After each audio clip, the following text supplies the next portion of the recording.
Assalamu alaikum students of junior 5. Today we will solve second exercise number 3. Question है convert to the same unit and write the ratio for the following. कि सबसे पहले अगर तो unit same नहीं होगी तो उसको आपने सेम करना है, उसके बाद उसको रेशो में कन्वर्ट करना है और फिर उसको सॉल्व करना है। जैसे कि फ़र्स्ट क्वेश्चन लिखा हुआ है 3 आवर्स टू 24 मिनट्स, इसका मतलब है आवर्स और मिनट्स, इनमें हमने रेशो बनानी है। तो जब तक मिनट्स आवर के साथ रेशो सेम यूनिट के साथ बनती है। 24 मिनट्स के हम आवर्स नहीं बना सकते because in 1 hour is equal to 60 minutes और ये 60 से कम है, इसलिए हम क्या करेंगे कि आवर्स को मिनट्स में कन्वर्ट करेंगे। We now that 1 hour is equal to 60 minutes, that's why we multiply 3 multiply 60। अगर 1 घंटे में 60 मिनट है तो 3 घंटे में कितने मिनट होंगे? 3 को आप 60 से मल्टीप्लाई करेंगे तो 3 घंटे में 180 मिनट होते हैं।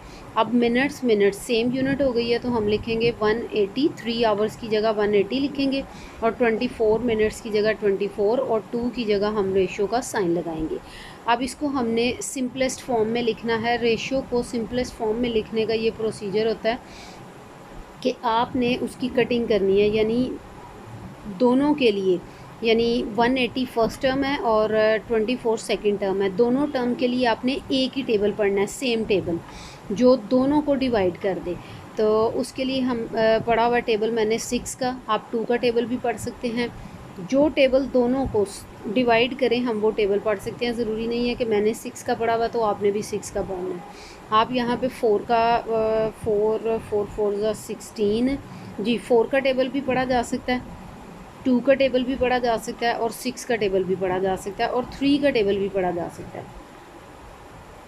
जिस टेबल में 24 और 18 आते होंगे वो दोनों टेबल्स पढ़े जा सकते हैं। मैंने यहाँ 6 का टेबल पढ़ा।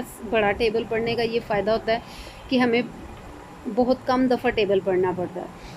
तो हम 6 का टेबल पढ़ें तो 6 3 टाइम 18 और 0 हम इसी तरह नीचे लिख देंगे और 180 पे लाइन लगा देंगे कि ये ख़त्म हो के नीचे 30 आंसर आ गया। और 6 4 टाइम 24, दोनों को हमने 6 के टेबल से डिवाइड कर दिया है। कटिंग मीन डिवाइड करना है। उसके बाद हमने 30 और 4 इन दोनों को सेम टेबल के साथ डिवाइड करना है। अब 30 जो है वो 2 के टेबल में भी आता है, 3 के टेबल में भी आता है, 5 के टेबल में भी आता है, 6 के टेबल में भी आता है, 10 के टेबल में भी आता है। लेकिन जो 4 है वो सिर्फ़ और सिर्फ 2 के टेबल में आता है और अपने 4 के टेबल में आता है। इसलिए हमारे पास यहाँ सिर्फ एक ही ऑप्शन बचती है कि हम यहाँ पे सिर्फ 2 का टेबल पढ़ सकते हैं, यानी 2 15 टाइम 30 और 2 टाइम 4। इसके अलावा हम टेबल नहीं पढ़ सकते।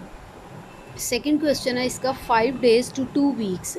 डेज़ और वीक्स, सबसे पहले इनकी यूनिट सेम करेंगे। आपको पता है कि 1 वीक में 7 डेज़ होते हैं। हम इसका मतलब है हम डेज़ को 5 डेज़ को 1 वीक में कन्वर्ट नहीं कर सकते, इसलिए वीक को डेज़ में कन्वर्ट करेंगे।